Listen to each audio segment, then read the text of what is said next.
Besides, the executive branch doesn't have constitutional authority to write regulations. Those are laws. And they're very, very complex. And it's the Congress's fault. It's our fault for allowing our members of Congress to default and allow the courts and the executive branch to write law. Only the Congress is supposed to write law. That's right.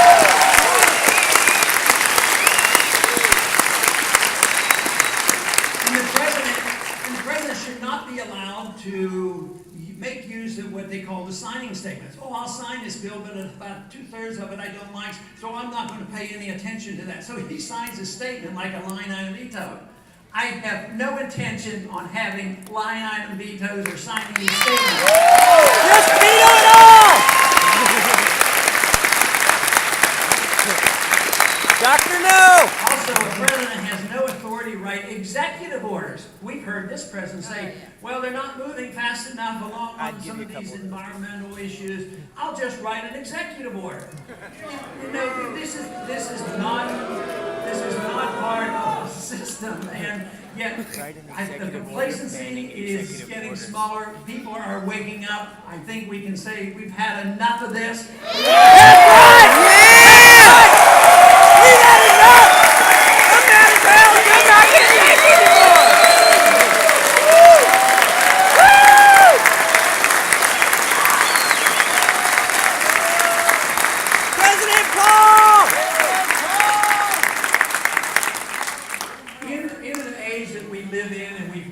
And especially this last 12 years, especially since 9/11. 9/11 was a disaster. Was a disastrous day for us, and everybody understands that. But it was also an opening for people who wanted to do things they've been trying to do for a long time. They took For advantage of instance, the whole issue of Iraq was talked about and planned many, many years before 9/11. Like the They saw this as an opportunity. The first speech I gave on Iraq was in 1998, because that is when they said, our policy in the United States now is to have regime change. So I was speaking out then, but after 9/11, you know, they concentrated too much on going into countries that had nothing to do with 9/11, occupying these countries while ignoring the people that I voted for to go after was the Al-Qaeda and bin Laden. But it took us 10 years to find him, and yet we went and occupied all these countries. We lost 8,500 Americans, 40-some thousand of severe injuries, hundreds of thousands of veterans today who are looking for help for post-traumatic stress syndrome and brain injuries, and the facilities aren't available. And we don't even know why we're there. This is why the military support my candidacy, because they know that the wars over there are not good wars at all. Yeah!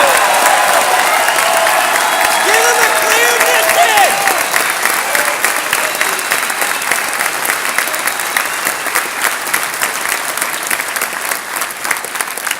Bring them home. A young man asked me earlier today, he says, well, when would you be able to bring the troops home? I said, well, I've been asked that question before. My answer is, as soon as I can send the ships. Yeah! Yeah!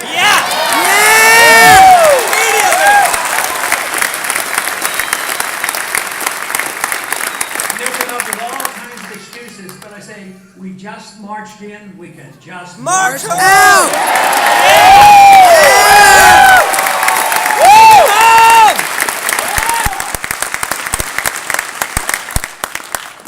We're not at war. We've been in police actions, and it's not called war anymore. It's called kinetic military action. So as long as it's kinetic military action, we don't have to worry.